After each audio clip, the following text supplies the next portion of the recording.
this is another ethics screencast. Ethical consumerism is the subject matter of this particular ethics screencast, particularly focusing on boycotting and boycotting.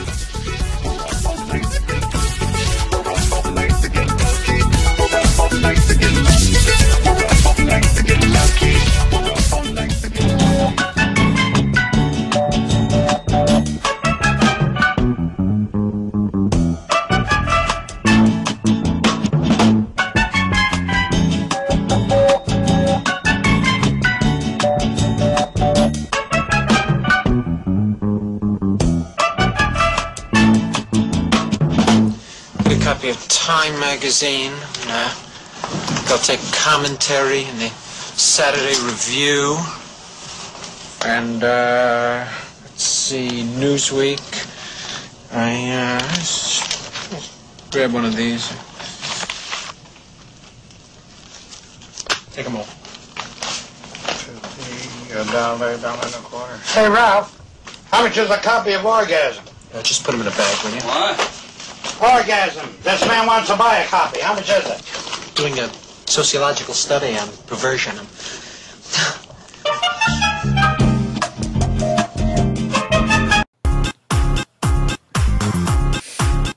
The aim of this first part of the lecture is to explore the idea of whether we are really politically apathetic. And if you look at formal politics, research that's been done on formal politics and evidence from voting, for example, at general elections, that there is a certain disengagement by the public, but the research cited in this section shows that actually we are not politically apathetic in a general sense, in that we as a public are looking to alternative forms of political activism, and consumer activism or ethical consumerism is one feature of this pursuit of what's called lifestyle politics. And the reason I include the Norina Hertz article or feature Norina Hertz is that she makes a case for ethical consumerism or consumer activism being more effective than normal, traditional, parliamentary politics. It argues that getting things through a legislative process is very time consuming, whereas companies do react to the pressures of consumers.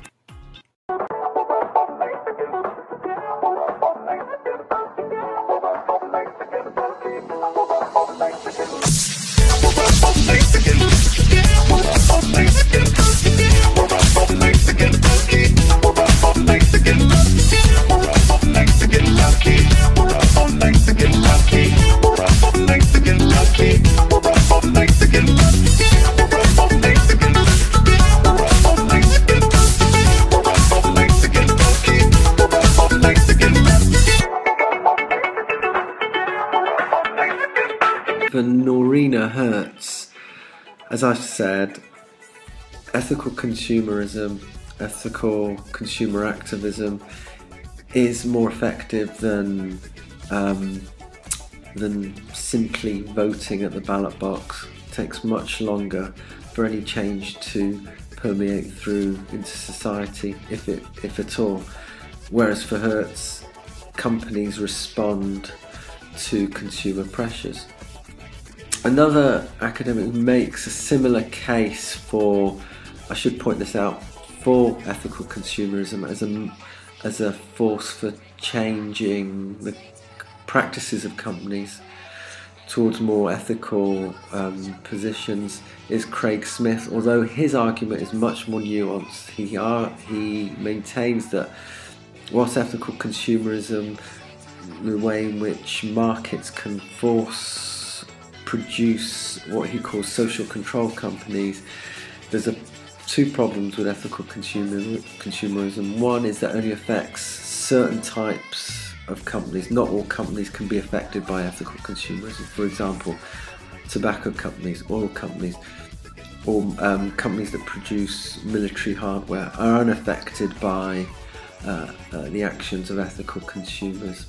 And secondly, ethical consumerism has more of a symbolic rather than an economic effect on companies that are targeted by ethically minded consumers and campaigners.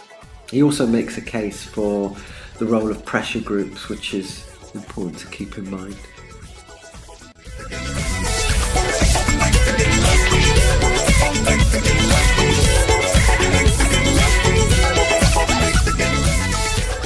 What follows are some details about how ethical consumerism works, first and foremost, the difference between boycotting and boycotting. And then that's followed by some information and details and data regarding the growth of ethical consumerism over the past 10, 15, 20 years.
For ethical consumerism to actually work, consumers need two things. One is choice.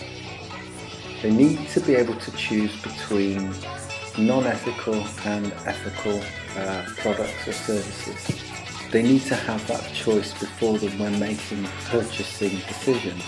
Second thing they need is information about the product itself. And here I'll look at various examples of ethical labelling, from industry labels to government labels. But as well as that, I'll also consider some of the problems regarding ethical labelling.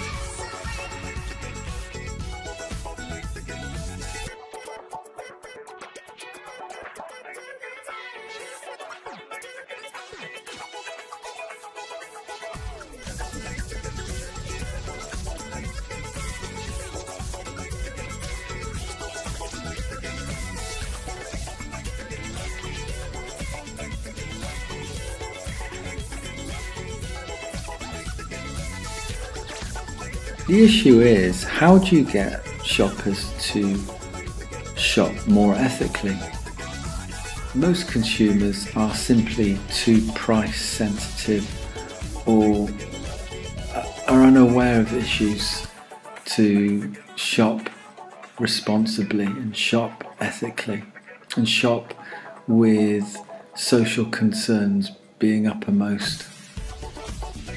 So this was the main issue that I tried to consider in this part of the lecture.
Tonight, Jamie will be showing his guests every single aspect of the production process. How you doing, mate? Viewers may find some of this disturbing. Charlie, talk us through what's happening right now, mate. Throughout the whole of the industry, there's 30 million of these chicks, and the males do not produce eggs, and we can't get any economic sense out of them. So unfortunately, they are depleted. Okay, so Mark, if you talk us through this bit of an apparatus here. Right, so we have a dispatching chamber. We'll use, in this particular case, carbon dioxide, and sometimes use argon and carbon dioxide. Okay. Other method is... and that's an inert gas, yeah? So yes, it doesn't poison them, it just starves them of oxygen? Yes, it just starves of oxygen. Okay. What's the other method? Other method is maceration. That's basically like a big mincer, isn't it? Yes, yeah. Very, very quick, not very pleasant for the actual person doing it, though. Now, this is standard to dispatch of the male chicks in egg-laying industry across all systems. Organic, free-range, battery, cage, all the chickens. And in all countries around the world? All countries around the world. This is a fact of life. So, Mark, can we start the process, please, and can you talk us through this method of dispatching male chicks? Right. With this method, the carbon dioxide will actually filter into the chamber in a rising concentration. They will slowly, as you see, sort of get slight breathing difficulties, become unconscious, and then eventually die. It should take around about 1 to 2 minutes. Culling of animals in any way, shape or form is an awful part of any industry, but this is a sad reality of where your egg comes from. This is normal practice across all systems in all countries. It is dreadful, isn't it? Does it ever get any easier? No, you get used to, but it doesn't get easier. But by not getting any easier, we make it the best we possibly can, the quickest and the quietest and the most gentlest method. This doesn't get wasted. We don't chuck these away. We don't burn these. Tell us about what happens to them, Charlie. Every one is used, and they go into the zoos to feed the reptiles.